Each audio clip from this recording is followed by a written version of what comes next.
When I first heard about data analytics, for me, in my head, I was like, this is my dream job.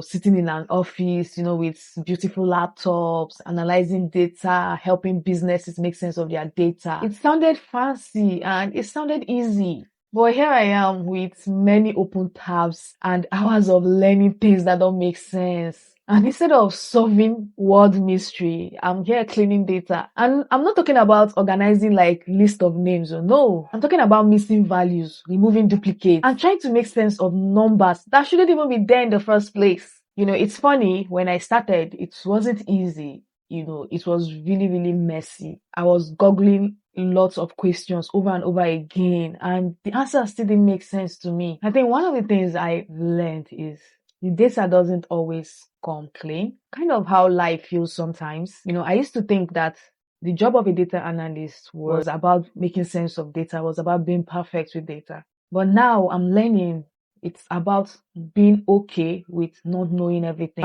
It's about getting comfortable with mistakes. And sometimes that's the hardest part. But here's the thing.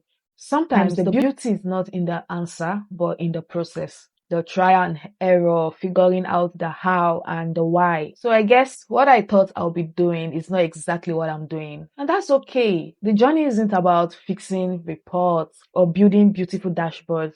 It's about building something, a mindset, bit by bit. It's teaching me to look at the world a bit differently. It's not easy sometimes, but yeah, it's worth it. So yeah, I don't have it all figured out, but I'm learning every day. And that's what a data analyst really do after all. So yeah, the journey hasn't been what I thought it would be, but maybe that's the point of it all. It's not about what you expect. Sometimes it's about discovering the unexpected. And the more I learn, the more I'm understanding that I'm not just becoming a data analyst. I'm becoming someone who knows how to ask the right questions.